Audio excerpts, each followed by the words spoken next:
நுற்றவழி திரை வழங்குவது. தெரியுது தப்பு. முன்னாடியெல்லாம் வந்து எப்படி பொண்ணு குடுத்தாங்க? பொண்ணெல்லாம் வந்து எப்படி குடுத்தாங்கன்னு. முன்னாடியெல்லாம் எப்படின்னாக்க, பொண்ண இது பண்ணிட்டு என்ன பண்ணுவாங்கனாக்க, வந்து வெயிட்ட பாக்க சொல்லி, அவன்கிட்ட தெம்பு இருக்கா? வீரம் இருக்கா? கடைசியில வந்து கடைசி வரைக்கும் அந்த பொண்ண வச்சு காப்பாத்துவானா? நல்ல ஒரு வீர தெம்பாவா இருக்கானா? 4 பேர சமாளிக்கக்கூடியது இருக்கானா? அப்படிலாம் பார்த்து பொண்ணு குடுத்தாங்க. இப்ப எப்படி சித்தப்பா? இப்ப வந்து எப்படி தெரியுமாண்ணே? பொண்ண தூக்கிட்டு போனாக்கா பொண்ணு குடுத்துருவாங்க. என்ன தருறீங்க அப்படி? பொண்ண தூக்கிட்டு போனாக்க எப்படி பொண்ணு குடுப்பாங்க? பொண்ண தூக்கிட்டு போனா பொண்ணு குடுத்துருவாங்க. அடே நான் சொல்றது புரியுதா இல்லையா? இப்ப அம்மா, அப்பா 2 பேரும் சொல்லிருவாங்க. பொண்ண தூக்கிட்டு போங்க நாங்க பொண்ணு குடுத்துருவோம் அப்படின்னு. ஏன்னு கேளுங்க. கதை என்ன தெரியுமா இல்லையா? கையில வந்து செலவுக்கு பணம் இருக்காது. ஒரு கல்யாணம் பண்ணி முடிக்கிறேனாக்கா 2, 3 லட்ச ரூபா வேணும். இல்ல 5 லட்ச ரூபா வேணும் சுத்தமா.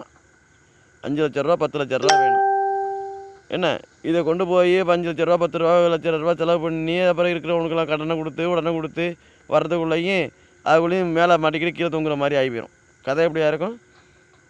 மேல மாட்டிக்கிட்டு கீழ தொங்குற மாரி போயிரும். பொண்டாட்டிய ஆட்டி விடணும், இல்லைனாக்கா நான் அவள ஆட்டி விடணும்.